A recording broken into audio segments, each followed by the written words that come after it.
Des d'Esquerra Republicana ja vam dir el nostre parer pel que fa a la gestió de la presidència de Tarragona Ràdio, però aquestes últimes setmanes han passat coses que ens han posat encara més en alerta, descobrint fets per nosaltres extremadament greus.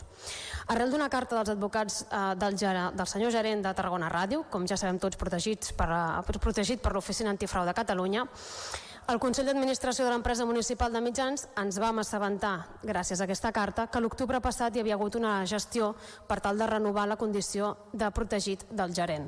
Primera pregunta, com pot ser que el Consell d'Administració no en sabés res 5 mesos després? A més, hem sabut també que aquest Ajuntament va presentar al·legacions en aquest procés de renovació. Vistes les al·legacions que hem demanat i hem rebut i veient que la presidència parla en plural, volem saber en nom de qui parla la presidència, ja que el Consell d'Administració no en sabia res i pel que hem sabut posteriorment, i ens posa encara més en alarma, els serveis jurídics d'aquesta casa tampoc. Per tant, segona pregunta, en nom de qui presentem aquestes al·legacions si el Consell d'Administració de l'empresa ni els serveis jurídics de l'Ajuntament en sabia res? Per últim, i no menys greu, des d'Esquerra Republicana no aprovarem l'acte de l'últim Consell d'Administració perquè ens sembla inadmissible. Hi ha fragments que no es van exposar, com un correu electrònic escrit pel mateix gerent que la presidenta no va llegir en aquell anterior Consell. Manquen intervencions que vaig fer jo mateixa i que vaig demanar que hi constessin, perquè a més han demanat per major facilitat en la transcripció pels tècnics que estaven fent la transcripció d'aquest acte, es va demanar si es podia registrar i se'ns va dir que hi havia ordres del secretari d'aquest Ajuntament de no fer-ho. Sabem que no va ser una ordre, sinó que va ser una recomanació i que, per tant, aquesta recomanació es podria haver debatut en el Consell d'Administració, però no va ser així.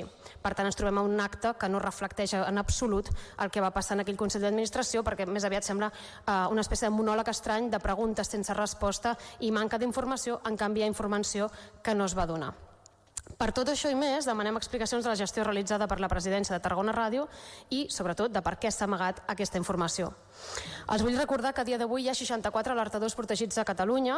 L'Oficina Antifrau de Catalunya ha aprovat 2 de cada 5 peticions d'un total de 158 sol·licituds. Si el gerent ho és per una decisió rigorosa. I els recordo que el juliol del 25 el president Illa va anunciar mesures contra la corrupció política proposant una llei d'alertadors i enfortint l'Oficina Antifrau.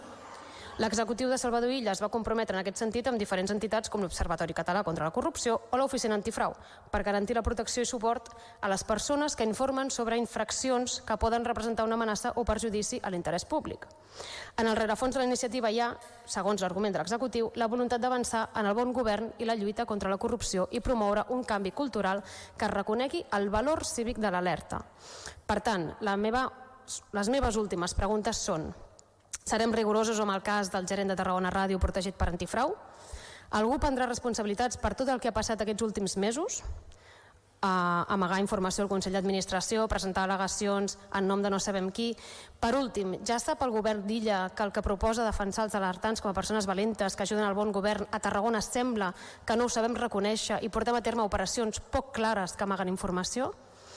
A l'alcalde, si hagués estat aquí, ho sento, conseller Garcia, sé que no és de bon escoltar, però la pregunta era si pensava cessar la presidenta de Tarragona Ràdio, i com a membre del Consell d'Administració i com a portaveu del grup municipal d'Esquerra li traslladem que no tolerarem aquesta manca de transparència. Moltes gràcies.